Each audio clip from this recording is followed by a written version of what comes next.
I know I've been a bit of a drama queen over the last couple of weeks when it comes to our sports. So I'm quite relaxed this morning. You can see it was another action-packed 3 days of sport this weekend with a little something to watch, I think, for everyone right across the board. But we are going to focus on the rugby and the football, two standout performances for us this weekend. Let's talk about that match, dude. Let's talk about that match. Yeah, So we barely scraped through. We just scraped through.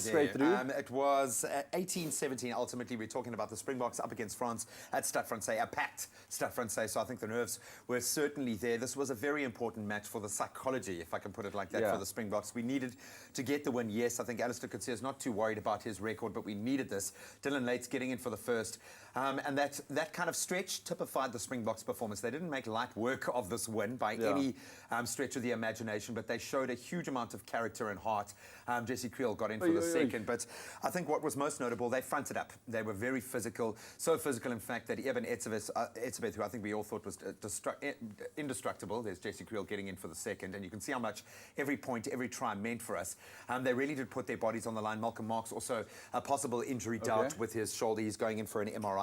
Dwayne Vermeulen, for me, was a massive contributing factor. He did bring a lot of cool and calm, and funnily enough, he might end up becoming the Springbok captain if neither of the players that I mentioned make it back onto the field. And of course, Siya Kolisi back in South Africa for the birth of his next child. So Siya, we love you, man.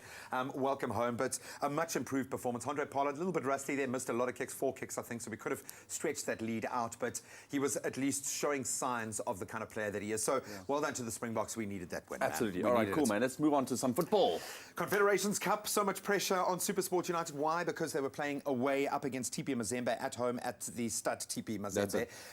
Playing away on this continent is incredibly difficult, and the fans don't make it easy at all. And I have to say that for a youngster, Sipho Mbule, who by all rights shouldn't have actually been on that field, but with Letsolo Nyane being suspended, Tebogo Mokoena out injured, he was brought on. Look at that goal. That was a goal. You could have heard a pin drop in the stadium after that. So he's a young man who really stepped up, announced his arrival on the world stage. They got SuperSport pumped up. Unfortunately, they didn't get the win, but they did get the crucial away goal ahead of the home fixture this weekend. So it's still in their hands. The future is yours, SuperSport. Go and grab it. But feeling much more positive about this, and we're not even going to talk about Spurs and Arsenal. Yeah, I'm just glad you have a hint of a smile on your face, at least, with the box this morning. I feel it.